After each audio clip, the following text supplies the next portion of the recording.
由文化部主辦的第26屆金獅獎，今年中佳寬屏三冠王雙主青總共得到7項入圍，包括市民新社入圍公共論壇節目獎，朱麒麟親筆傳入圍朱麒麟獎，角落裡的熒光者入圍德灣關懷節目獎，倆亞陳信義同時入圍倆亞獎，南靖時光入圍地方文書節目獎，虎城紀實入圍專題報道節目獎。另外，三冠王有線電視也入圍創新服務獎。在未來南山公墓的部分，我們是覺得說，我們是會適度的去做一個開發。其中，市民新社長期聚焦公共政策、甲地方議題，持續建立民眾甲政府對話平台。角落裡的熒光者透過人物記錄，看見社會無同角落的生命故事。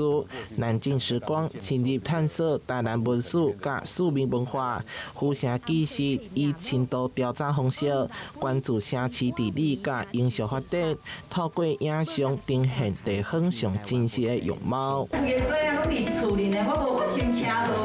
除了節目內容得到肯定，三冠王有線電視今年也入圍創新服務獎，結合轟炸宣導、人員風險管理以及在地諮詢服務，持續打造打擊民眾需求的數位服務。恭喜得獎者！中佳寬屏三冠王雙主青表示，將持續親近地方，關注公共議題，透過新聞甲節目記錄地方發展，也期待在今年金獅獎各種佳績。台南新聞綜合報道。